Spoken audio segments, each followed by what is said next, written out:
The bullet tore through the night air and struck him square in the shoulder. He didn't fall, didn't flinch.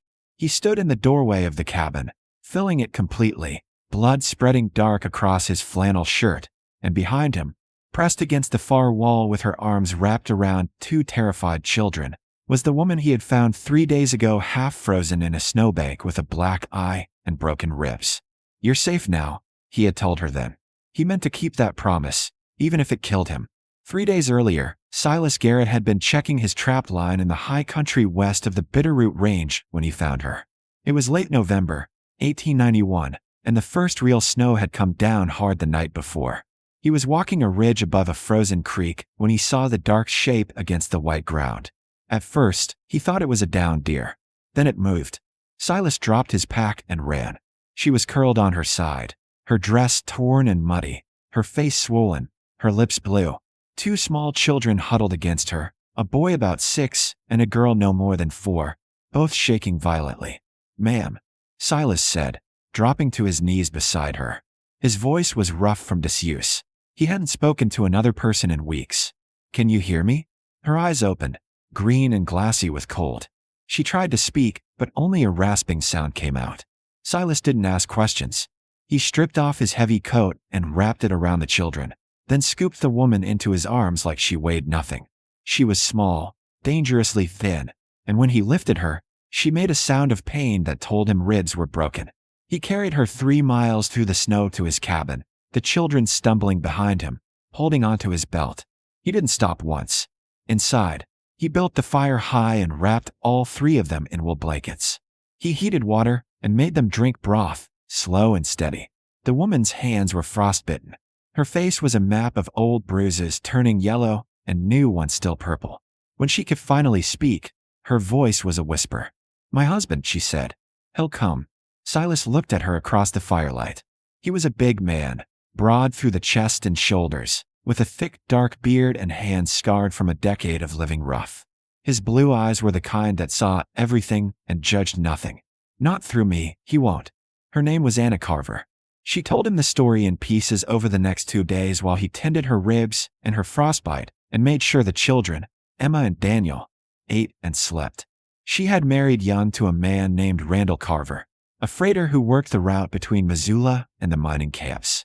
For the first year, he had been charming. By the second, he was cruel. By the 5th, he was a monster. He drank.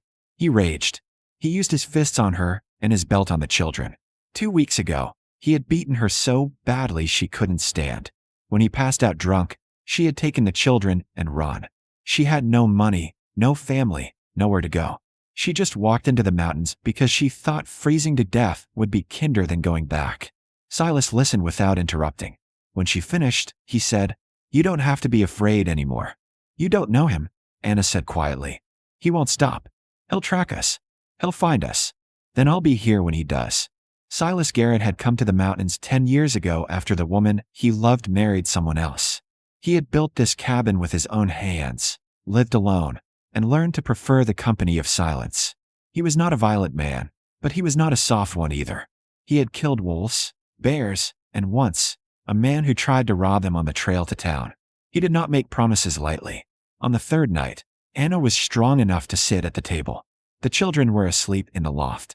Silas was sharpening his skinning knife by the fire, the rhythmic scrape of steel on stone filling the quiet. "Why are you helping us?" Anna asked. He didn't look up. "Because you needed help. Most men would have turned us away. I'm not most men." She studied him in the firelight. This giant, silent man who had carried her children through a blizzard and asked for nothing. "I can work," she said. "I can cook, mend, keep the cabin. I won't be a burden." "You're not a burden." His voice was firm. "You're safe here. That's all that matters." Anna felt something break open in her chest, something that had been locked tight for years. She had forgotten what it felt like to be seen as a person instead of a possession. That night, she slept without nightmares for the first time in 5 years. And then, on the 4th day, Randall Carver came. Silas was splitting wood behind the cabin when he heard the horse. He set down the axe and listened. One rider, coming fast up the trail from the south. He walked around to the front of the cabin and stood on the porch, waiting.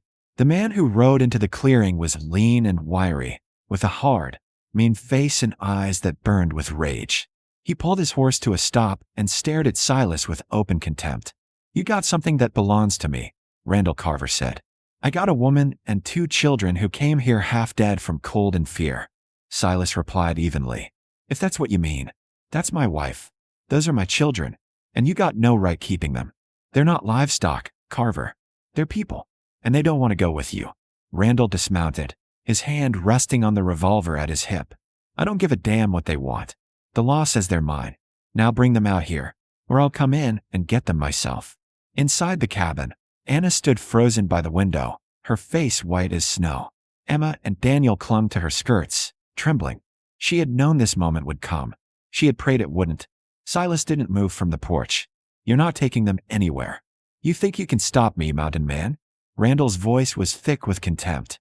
"You think because you're big, you scare me? I've killed bigger men than you."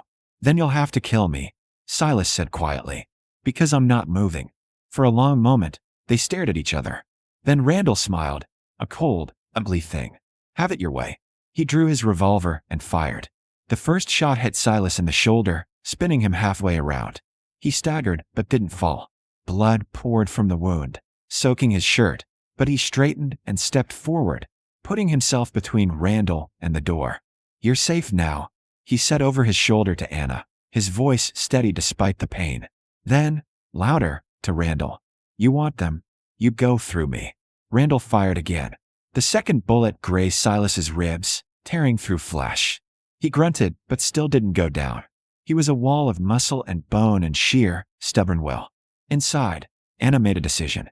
She grabbed the shotgun Silas kept above the mantel, checked that it was loaded, and stepped to the door. Her hands were shaking, but her voice was not. "Randall," she called out. "Stop." He turned, and when he saw her standing there with the shotgun raised, he laughed. "You won't shoot me, Anna. You don't have it in you." "I didn't," she said. "But I do now." She pulled the trigger. The blast took Randall in the leg, and he went down screaming, his revolver flying from his hand. Silas moved fast despite his wounds, kicking the gun away and pinning Randall to the ground with one knee on his chest. "You're done," Silas said, his voice cold as winter wind. "You're never touching her again." Randall spat blood and curses, but he was finished. Anna lowered the shotgun, her whole body shaking. Silas looked back at her, his shoulder bleeding heavily, his face pale, but his eyes steady. "Are you all right?" he asked. She nodded, tears streaming down her face. "You're hurt. I'll live." He turned back to Randall.